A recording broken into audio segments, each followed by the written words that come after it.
भगवान सुंदर सी बांसुरी बजाते हैं।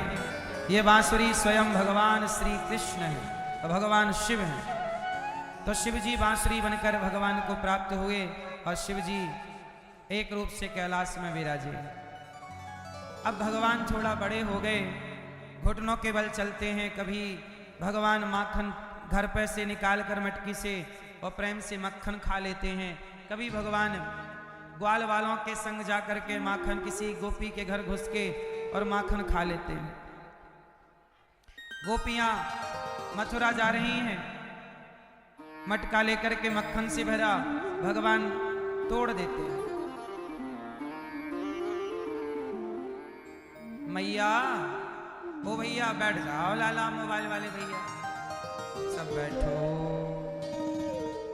मैया ओ गुलाबी मैया सुन लो मेरी मां। भगवान अब अपनी दिव्य बाल लीलाएं स्टार्ट करते हैं। गोपियों के घर भगवान माखन चुरा लेते हैं, ग्वाल वालों के संग चले जाते हैं। जिसके घर में माखन दिखाई पड़ा, खाने की चीजें दिखाई पड़ी, खा लेते हैं। माखन से बड़ा प्रेम है भगवान को, खूब मक्खन खाते हैं। हाँ या ना? खूब मक्खन खा रहे हैं, खूब ग्वाल वालों के संग जा जाके छींके से मक्खन का गोला बना बना के। गोपियों को पता लगा कि सारा मक्खन खत्म, कहाँ चला गया कुछ जानकारी मिली नहीं। एक सखी बोली, बहन तेरे घर से हमने कन्हैया को निकलते देखा है। इसका मतलब वो मुंह पहुंचते निकला है, इसका मतलब इसी ने तेरे घर का सारा मक्खन बम कर दिया, खा लिया। अब तो भगवान की शिकायत करने के लिए गोपियां मैया के घर चली। अरे मैया ओ यशोदा क्या हुआ? देख तेरे लाला की शिकायत करने आई हूं। क्या किया मेरे लाला ने? तेरे लाला ने मक्खन खाई लियो सबरू।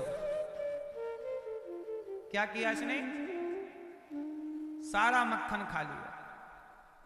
क्या किया? बम, सारा मक्खन। अब तो मैया बोली, चौरे लाला यहां तूने मक्खन खाया सारा? कन्हैया बोले, मैया। भगवान बोले, मैया मैंने मक्खन नहीं खाया। मैया मोरी मैं नहीं माखन खायो, मैंने बिल्कुल मक्खन नहीं खाया। तो ये गोपियां क्यों बोल रही हैं तूने मक्खन खाया? अरे मैया एक नंबर की झूठी है। मेरे गाल पकड़ के ये तेरी गोपियां बोलती हैं लाला मेरे से ब्याह करेगो। मैं बोलूं कि मैं इतना छोटो, तू इतनी बुढ़ी, मैं तेरे से ब्याह कैसे करूंगा? और मैं आपको मना कर दूं तो बोले तेरी मैया से शिकायत करूंगी। अब मैया तू ही बता, मैंने बुढ़ियों से ब्याह करूं?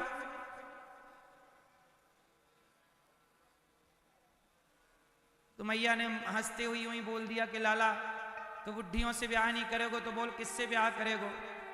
तो कन्हैया बोले, मैया मैंने तो देख राखी है अपने ताई, अपने लिए देख राखी है मैंने। अच्छा कौन छोरी देख राखी है तैने दारी के? अरे मैया तू जाने ना है? मैया बोली, मैं ना जानू। अरे मैया वो ब्रसभानु जी को ना जाने? मैया बोली, हाँ जानू। अरे तो उनकी छोरी है तो को पतो ना है? मैया बोली, मोको तो कछु ना है पतो लाला। अरे मैया तो कितनी भोरी है। छोटे से कन्हैया कह रहे हैं, मैया तो को पतो ना है ब्रसभानु जी की छोरी है। क्या नाम है वाको? वाको नाम राधा है। मैं वाकई संग ब्याह करूंगा मैया। मैया बोली, राम राम राम राम, तू चोरी करे, तेरी आदत खराब हो गई है, सारे नगर में तू बदनाम है गयो तो चोरी करे। अब चोरन से थोड़ी ब्रसभानु जी अपनी छोरी को ब्याह करेंगे। तो कन्हैया बोले, मैया या बता के छोरी से ब्याह करवे के लिए का करनो पड़े? मैया बोली, ईमानदार होनो पड़े। कन्हैया बोले, ले मैं ईमानदार हो गए, अब चोरी ओरी सब बंद। गोपियां बोली, ले बहन अब शिकायत ना आएगी, हमारो लाला चोरी ना करेगा। अब 4 दिन बाद फिर सखी आ गई। अरे मैया तेरे लाला ने चोरी करी। अच्छा गोपियां क्यों आ गई? अब तो भगवान ने चोरी बंद कर दी। गोपियां भगवान से बोले, गोपियां भगवान से बोली, कन्हैया, एक दिन सारी गोपियां लाइन से कान पकड़ के खड़ी थी। कन्हैया बोले, सखी काहे गो, कान क्यों पकड़ी हो? सखियों ने कहा, कन्हैया सॉरी सॉरी। भगवान बोले, काहे बात की सॉरी? बोले, हमने तेरी शिकायत कर दी और आपने माखन चुराना बंद कर दिया। माखन चुराने के बहाने आप हमारे घर में आया करते थे तो हम आपका दर्शन कर लिया करती थी। अब तो आप आते नहीं, आपका दर्शन दुर्लभ हो गया है और मैया रोज घर में घुसने ना दे, तो आप ही बाहर हमारे घर माखन वाखन चुराने के बहाने आयो जायो करो। तो भगवान बोले, एक शर्त पर चुराएंगे। क्या? बोले, तो मैया से शिकायत मत करियो। अच्छा ना करेंगे, ठीक। सच्चाई यही है कि गोपियां शिकायत नहीं करती, शिकायत के बहाने भगवान का दर्शन करने जाती हैं गोपियां। शिकायत के बहाने भगवान का दर्शन करती हैं। भगवान की लीला बड़ी अद्भुत है। माखन चुराना, मटकी तोड़ना, बछड़ों को खूंटे से खोलना, सखियां शिकायत करें तो मुस्कुराना, वत्सान मुंचन क्वचित समय क्रौंस संजात हासा, स्तेयम स्वादवत्यथ दधिपयः कल्पितैः स्तेय योगैः। मटके को तोड़ देना, ये सब लीला है गोपियों को सुख पहुंचाने की। छोटे छोटे बच्चे शरारत करते हैं, ऊधम करते हैं, तो उनका हर कार्य माँ बाप को सुख देता है। ऐसे भगवान की ये बाल लीला भक्तों को सुख देने की लीला है। बाल लीला सुख मिलेगा। माखन, अच्छा माखन क्यों चुराते हैं? भगवान को पता था कि 2025-26 आते आते लोग, भारत के बच्चे पिज्जा बर्गर चाउमीन खाने लग जाएंगे। इसलिए भगवान ने कहा, बेटा पिज्जा बर्गर ना खाना, मक्खन खाना। मक्खन ही आपको तंदुरुस्त रखेगा, मक्खन ही आपको स्वस्थ रखेगा। अच्छा बताओ, मक्खन अच्छा है कि पिज्जा बर्गर चाउमीन मोमोज? क्यों मैया, भैया क्या सही है? आप तो मक्खन ही खाते, पिज्जा बहुत खाते हो, है ना? सही है। पिज्जा, जैसे पिज्जा फैला हुआ होता, ऐसे आपने शरीर को भी फैला लिया पिज्जा की तरह। ना खाया करो।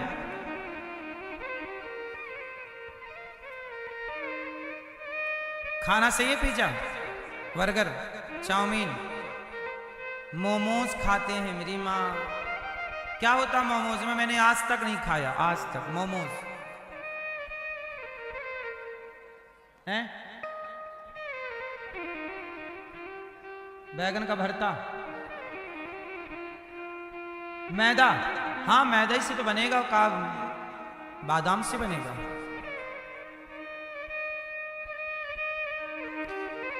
मैदा स्वास्थ्य के लिए सही है भैया,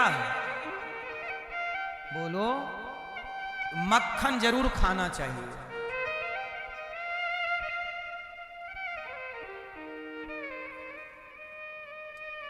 डॉक्टर बोलते ना फैट बढ़ता है मक्खन से। क्या बढ़ता है, क्या बोलते हैं? लेकिन वो सही होता है, गुड है, बैड नहीं है। बाजार का मक्खन जो आप चीज खाते हैं, बाजार के मक्खन को क्या बोलते हैं? चीज ही बोलते हैं, और कुछ बोलते हैं? बटर, बटर बोलते हैं। ऐसा है ना मेरी माँ, ये जो बटर है और बाजार का सब सिस्टम है पैकेट बंद, ये अच्छा नहीं होता। मैं इसकी बिल्कुल सलाह नहीं दूंगा आपको। जो घर में आपके घर गाय होगी, दूध निकालो, दही जमाओ, दही का बढ़िया मक्खन निकालो, वो मक्खन खाओ ताजा। सच कहता हूँ 10-20 साल उम्र आपकी बढ़ जाएगी। एक गैया घर में रखोगे तो आपकी 10-20 साल उम्र बढ़ जाएगी। एक गैया रखोगे तो शुद्ध दूध मिलता रहेगा, दही मिलता रहेगा, पनीर मिलता रहेगा, छाछ मिलती रहेगी। और आप लोग पूरा बाजार पर निर्भर हैं। पनीर खाना हो तो बाजार का पनीर मिलावटी होता है। कितना टीवियों में रोज आता है, अखबारों में, इतना पनीर पकड़ा गया, दीपावली में इतनी मिठाई पकड़ी गई, मिलावटी। आप लोग सुधरते भी तो नहीं हैं। कितना हम समझाएं, लेकिन आपने कसम खाई है कथा में जाऊंगी, मानूंगी नहीं, मानूंगा नहीं। एक एक गैया घर में आप लोग रख लो तो आपकी आधी से ज्यादा बीमारियां समाप्त हो जाएंगी। क्यों भैया, ये बात सही है कि गलत है? बाजार का दूध सही है, दही सही है, छाछ सही है, सही है? क्यों आप तो कह रहे हो? आपके घर में गैया है? आपके घर में है? सही, खाओ मां कसम। 5 बढ़िया है, 3 सुंदर। तो जर्सी गैया है कि देसी? हाँ, गैया भी 2 तरह की हो गई हैं आजकल। आप लोग समझते नहीं तो गलत चीज घुस गई। जर्सी को गैया कहने लग गए लोग। जर्सी नहीं है गैया, गाय देसी गाय होती है, जिसके सिर के पीछे हिस्सा बड़ा हो, गले के नीचे झालर हो, वो देसी गाय होती है। उसका दूध दही अच्छा होता है, जर्सी का दूध नहीं होता अच्छा। ठीक है, ठीक। तो आपके घर में गाय है भैया? आपके घर की बात, लाल मैया है। आपके घर में गाय है? क्या है? कुछ नहीं, कुछ नहीं घर में, आटा दाल भी नहीं है, बस गैया नहीं है। तो गैया नहीं है तो भगवान को जो आप लोग आरती करते हो ना, शाम को आरती करते हो, तो फूल बत्ती काय में भिगाती हो? आरती की जोत काय में? घी में। तो कहां से आया घी आपके यहाँ? बाजार से। बाजार के घी में आप लोग भगवान का हवन करते हो, स्वाहा स्वाहा। बाजार के घी में थोड़ी स्वाहा होता, बाजार के घी की थोड़ी फूल बत्ती होती है आरती। घी शुद्ध होना चाहिए। भगवान श्री कृष्ण मक्खन खा रहे हैं, आप भी खाओ, बच्चों को खिलाओ, स्वस्थ रहेंगे।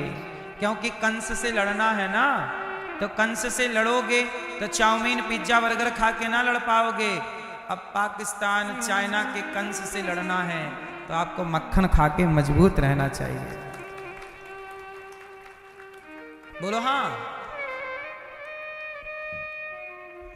फिर भगवान ने एक दिन मिट्टी खाई, यमुना के किनारे माटी खा ली। माटी, आप में से कितने लोगों ने बचपन में माटी खाई है? आप खाए हैं माटी? आप नहीं खाए भैया? नहीं। बचपन में हर बच्चा माटी खाता है यदि मिल जाए तो। नहीं, अब आजकल बच्चों को मिलती नहीं। हम लोग पहले दीवारों की निकाल निकाल के खा जाते थे। पहले घरों में ना, पुराने घरों में जो दीवारों की छपाई होती थी, प्लास्टर होता था, वह भी माटी की ही छपाई हुआ करती थी, माटी का प्लास्टर। बोलो हाँ। तो हम लोग वो निकाल निकाल खाया करते थे। और उसमें चूना पुता रहता था गांव में, चूना चूना, वो निकाल के खाते थे। ईंटों की जो आजकल सीमेंट से जुड़ाई होती है, ईंट की घरों की दीवारों की, पहले चिनाई जुड़ाई कैसे होती थी? माटी से। तो 2 ईंट के बीच में जो माटी जुड़ाई वाली, वो निकाल निकाल के खा जाते थे। हाँ? बचपन में तो हम लोग तो गांव के ही हैं, तो मिट्टी खूब खाए हैं, इसलिए माँ से प्यार है, भारत माँ से। इसलिए भगवान कृष्ण भी मिट्टी खाए हैं। मतलब ये मिट्टी खाना, ये राष्ट्र प्रेम, यही आज का मिट्टी खाना कल आपको राष्ट्र प्रेमी बनाएगा कि मैंने माटी खाई है इस देश की, कर्जा है इस माटी का मेरे ऊपर, है ना। माटी खाई नहीं तो कर्जा नहीं समझते लोग। इसलिए ये सब थोड़ा थोड़ा जरूरी है। बचपन में भी, आजकल का बचपन ना बिल्कुल अलग तरह का हो गया है। बचपन में थोड़ी आज़ादी जरूरी है, वो बचपन अच्छा हो, सब चीजें ठीक रहती हैं बचपन में। क्योंकि बचपन ही फिर हम लोग बड़े होके याद करते हैं। जैसे आज हम अपना बचपन याद करते हैं, तो अब आज के बच्चे जब ये मिट्टी खाएंगे ही नहीं, तो ये भगवान कृष्ण को जब मिट्टी खाते सुनेंगे तो कहेंगे, ओ कैसा कृष्ण है, कैसा बालक माटी खाता है। लेकिन अब हम लोग माटी खाने को ये समझते हैं कि ये तो प्रेम है मिट्टी से। अब ये बच्चे जब खाएंगे नहीं तो ये इन कथाओं के मर्म को नहीं समझ पाएंगे। अब देखो कथाओं का मर्म क्या है कि मिट्टी मतलब मिट्टी, हम अपनी माँ से, भारत माता से बड़ा प्रेम है। राम जी जब अयोध्या से गए ना वनवास, तो अयोध्या की माटी साथ लेके गए थे। ये है मिट्टी का प्रेम। कहते ना जननी जन्म भूमश्च स्वर्गादपि गरीयसी, जन्म देने वाली माता और जन्म भूमि को कभी भुलाना नहीं चाहिए। जन्म देने वाली माता को और जन्म भूमि को कभी भुलाना, कभी नहीं भुलाना चाहिए, है ना मैया? किसे नहीं भुलाना चाहिए? अपनी अपनी जन्मभूमि पे आप जरूर जुड़े रहें, अपनी भूमि से, अपने उस गांव से, अपने वो पुराने, आजकल लोग गांव के पुराने घर बेच देते हैं। कितना मिल जाएगा उस घर से? लाख, 10 लाख, 50 लाख, करोड़। पुराना घर जिसमें तुम्हारे दादा परदादा रहे हों, वो विरासत है आपकी, उसकी कीमत पैसों से बहुत बड़ी है। क्यों भैया? उसकी कीमत पैसों से बहुत बड़ी है। पुरानी, जैसे तुम्हारे दादा के नाम का खेत है, अब वो तुम्हारे हिस्से में आ गया है। इन सब चीजों को बचा के रखो कि ये हमारी विरासत है। हमें क्यों इनको बिगाड़ना है? आप लोग बनाओ अपने लिए नई नई चीजें, जमीन जायदाद सब घर मकान बनाओ, लेकिन पुरानी चीजों को बिगाड़ो मत। वो विरासत है आपकी, वो पीढ़ी दर पीढ़ी याद रहेगा कि हमारे पूर्वजों का ये घर है। क्यों?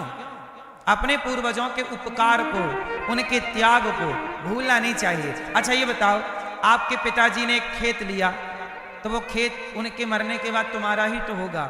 इसका मतलब तुम्हारे पिता ने तुम्हारे लिए भविष्य की प्लानिंग कर दी कि बेटा ये देखो ये संपत्ति तुम्हारे लिए। तो बाप आखिर दिन भर तुम्हारे लिए ही तो सोच रहा है, बच्चों के लिए। ऐसे तुम्हारे पूर्वज तुम्हारे लिए सोच के गए, तुम उनकी आगे की पीढ़ी हो। और हम लोग अब देखो यहाँ बैठ के आगे के बारे में सोचते हैं। इसलिए अपने पूर्वजों के उपकार को याद रखो, पूर्वजों के नाम से पुण्य करो और उनकी विरासत बचाओ। बोलो हाँ। आजकल बच्चे भाग जाते हैं देश विदेश, दुनिया में कहीं रहो, देश विदेश कहीं रहो, पर अपने गांव से जुड़े रहो, अपनी माटी से। साल में 2-4 दिन के लिए, हफ्ते 15 दिन के लिए अपने गांव आते रहो, गांव के लोगों से मिलते रहो। अब आप बड़े आदमी हो गए हैं तो गांव की थोड़ी मदद भी करते रहो। कोई गरीब है, तुम्हारा परिवार में कोई गरीब, उसकी हेल्प करते रहो। बड़े आदमी हो गए हो इसका मतलब ये नहीं कि गांव छोड़ दोगे। सब छोड़ दिया क्या मतलब है? सबकी मदद करो। अभी मैं अपने गांव गया था, तो गांव में हमारे गांव में एक मैया है। हमारे गांव में मोची समाज के लोग भी हैं और भी समाज के लोग। एक मैया उन्हीं में से एक मेरे पास आई, बोली बेटा हमारी पोती का ब्याह है, बेटे की बेटी का। तो हमने कहा बताओ हम क्या सेवा करें। तो उन्होंने कहा कि विवाह है और हम तो गरीब हैं, हमारे गांव में बहुत गरीबी है। मैं भी बचपन में भीख मांगता था अपने गांव में। हमारे गांव में आज भी बहुत लोग गरीब हैं, मजदूरी करते हैं। अब वो उनकी बेटी का विवाह है, मेरे पास आई, बेटी का ब्याह है, कुछ सहयोग करो। मैंने कहा मैया चिंता ना करना, तुम्हारी बेटी का जब विवाह हो तो बता देना। तो आज ही मेरे पास फोन आया था कि फलानी तारीख निकल गई है। तो मैंने तुरंत बोला कि उनकी बेटी के ब्याह में जितने लोग भोजन करें सबके भोजन की सुविधा और धन धान्य देकर बहन का विवाह करो। मस्त। हमारे गांव की बेटी है, मतलब वो हमारी बहन और हमारी बेटी है। वो किसी भी समाज की, उससे हमें कोई लेना देना।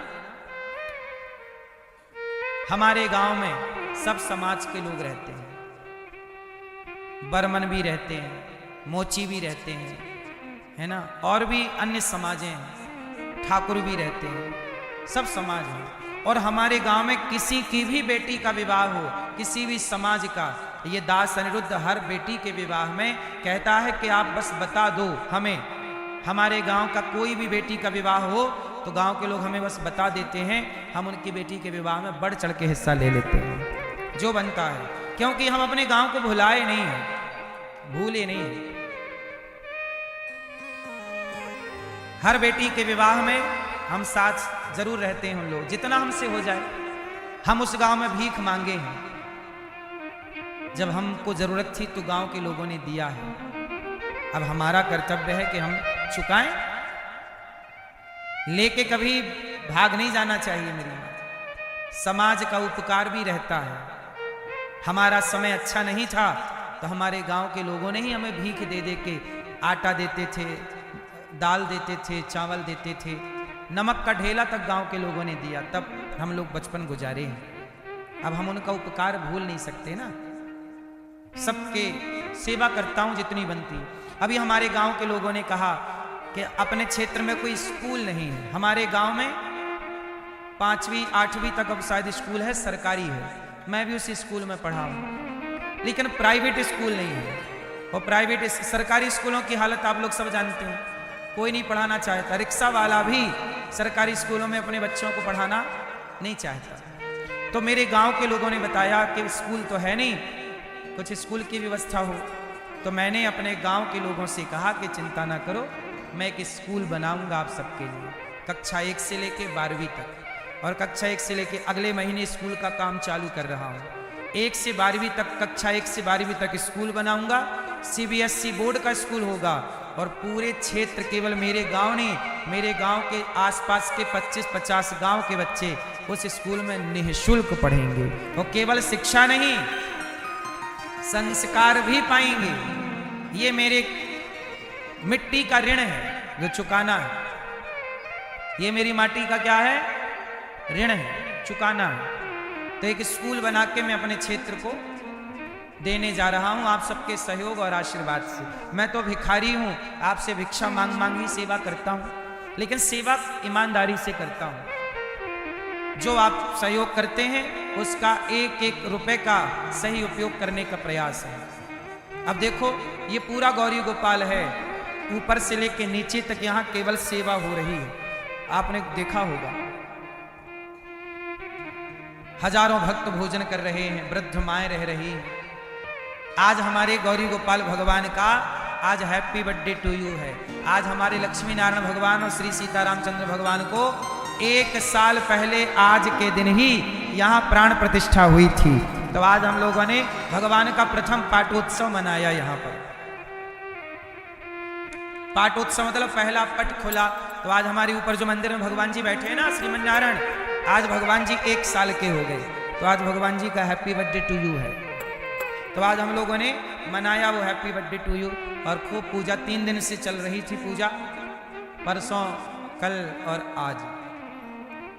फिर हमने भगवान जी को पूरे गौरी गोपाल का समय समय पर भगवान को दर्शन कराते हैं। आपको देखो बताते हुए, हमारे जो लक्ष्मी नारायण भगवान है ना, आपने देखा होगा, हमारे पुजारी जी ने आज मेरे को बताया कि भगवान रात के 12 बजे भ्रमण पे निकल जाते हैं।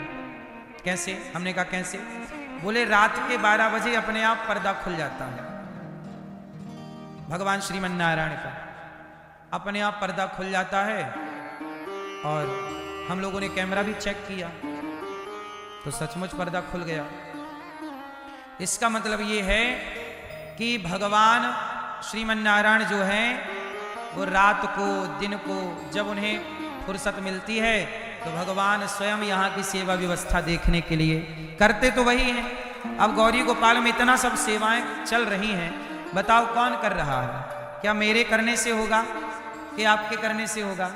कहीं ना कहीं करने कराने वाले भगवान हैं। तो यहाँ के सर्वे सर्वा तो भगवान श्रीमन नारायण ही हैं, वही सब करते कराते हैं। तो आज भगवान जी को हमने सिर पर बिठा करके पूरे आश्रम का भ्रमण भी कराया।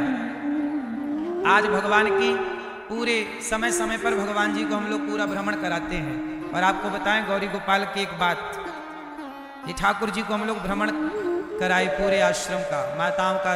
जो माताएं बिस्तर पर हैं, जो चल नहीं पाती, उनको भगवान का दर्शन के मैया ये लो कर लो। भगवान का पूरा दर्शन, पूरे आश्रम का भ्रमण। और आपको एक बात बताऊं, यहाँ पर जो भी हिसाब किताब होता है, जैसे आप लोगों ने दान दिया, किसी ने 1100 दिया, 500 दिया, किसी ने 2000, 5000, 10,000, जो दिया आपने लाख, दिया 50,000, जो आपकी सामर्थ्य। आपको एक बात बताऊं, यहां जो भी आप लोग सहयोग करते हो तो शाम को आपका दिया हुआ दान एक लिस्ट बनती है और वो डायरी भगवान श्रीमन्नारायण को ही दिखाई जाती है, प्रभु इन लोगों ने आज सहयोग किया है। और ये रहा आज का हिसाब, ये इतना आज आया और इतना आज खर्चा हुआ, इतने का चावल आया, इतने, क्योंकि यहाँ खंड रसोई चलती है तो रोज लाखों का खर्चा होता है। इतना चावल, इतनी दाल, इतनी सब्जी, इतना ये सब, इतना दूध, सब माओ को एक एक गिलास दूध मिलता है। तो 311 माओ को एक एक गिलास दूध देना हो तो बताओ क्या होगा, कितना खर्चा होगा। 300 एक एक गिलास मतलब एक पाव, 1 लीटर में 4 माताओं को दूध होता है। 1 लीटर के 4 भाग तो एक एक पाव हो गया ना, क्यों भाई यही होता है 250 ग्राम। तो 1 लीटर में 4 माओ को दूध मिलता है, तो 300 माओ के लिए कितना दूध चाहिए, अब आप हिसाब लगा लें। इतना दूध रोज आता है, तो सब कुछ हम लोग डायरी में लिख के, क्योंकि मैं सर्वे सर्वा नहीं हूं, मैं तो प्रभु के चरणों का दास हूं, आप सबके चरणों का सेवक हूं। तो यहाँ तो हमारे भगवान जगन्नाथ जी, भगवान श्रीमन्नारायण बैठे हैं, पूरा शाम को हिसाब के प्रभु इतना भक्तों ने सहयोग किया, इतना खर्चा हुआ, ये रहा आपका ये जाना। हम तो रोज डायरी चेक होते, रोज भगवान को दर्शन कराया जाता कि प्रभु ये रही आपकी आज की सेवा, इतना आया और इतना गया। हम सपने में नहीं कहते कि ये हमारा, कह देंगे तो पाप लगेगा। सच बताओ, गौरी गोपाल आश्रम में 24 घंटे भोजन चलता है कि नहीं, आप लोग बताइए। मैं कह रहा हूं इससे मत, आपने इतने दिन से देखा होगा, कितने लोगों ने यहां देखा कि दिन भर भोजन चल रहा है, अपनी आंखों से जिसने देखा हो बताओ, दिन भर चलता है कि नहीं, रात को भी चलता है कि नहीं, कोई छिपी हुई बात तो नहीं है। 24 घंटे भोजन, अब बताओ जहां 24 घंटे भोजन हो, अखंड भोजन चल रहा हो, सब भक्तों को निःशुल्क दाल चावल सब्जी रोटी मिल रही हो, वहां खर्चे तो होंगे ना मेरी मां। सच बताओ, ये सारी व्यवस्था करने वाले कौन हैं, क्या मेरे और आपसे होगी? इसलिए यदि आप लोग 1 रुपए भी सहयोग करते हो ना गौरी गोपाल में, तो ये समझ लेना कि आप करते नहीं हो, भगवान आपके हृदय में प्रवेश करके आपसे ये कार्य करा लेते हैं। इसका मतलब यहाँ का कार्य भगवान करा रहे हैं, आप लोगों से करा रहे हैं। आपको प्रेरणा, आपने यदि 100 रुपए का दान दिया या 1000 रुपए का या 5000 का, तो वो भी दान क्यों दिया आपने? क्योंकि आपको भगवान ने प्रेरणा दी। तो प्रेरणा देने के लिए भगवान आपके भीतर गए होंगे ना, शुश्रू शुभिस्तक्षणा,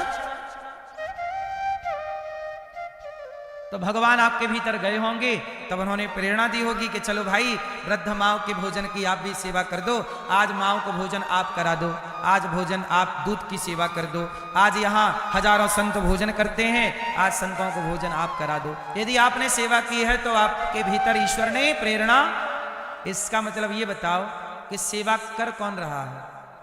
भगवान कर रहे हैं। हमें और आपको भगवान निमित्त बना लेते हैं, लेकिन हम लोग अज्ञानवश कई बार ये मान लेते हैं मैं कर रहा हूं, मैं नहीं कर रहा हूं, मेरे से और आपसे भगवान करा रहे हैं। इसलिए अपने को कभी कर्ता नहीं समझना चाहिए, सदा भगवान का दास और दासी समझना चाहिए। तो हमारे भगवान श्रीमन्नारायण तो यहाँ के राजा, यहाँ के सर्वे सर्वा वही हैं, इसलिए मैं निश्चिंत रहता हूँ। मुझे पूरा भरोसा है कि मेरे भगवान मुझे हर क्षण देख रहे हैं और यहाँ की हर व्यवस्था को भगवान देख रहे हैं। यहाँ जितने कार्य, गौरी गोपाल की पूरी सेवा व्यवस्था करने वाले लगभग 400 कर्मचारी हैं, 400 कार्यकर्ता हैं। गौरी गोपाल में कितने लोग काम करते हैं? 400। उस 400 लोग सबकी सैलरी जाती है, किसी को महीने का 10,000, किसी को 15,000, किसी को 20,000, किसी को 25,000, किसी को 50,000, किसी को 1 लाख, जो जिस लायक काम करता है। 400 लोगों की सैलरी यहाँ हर महीने बढ़ती है।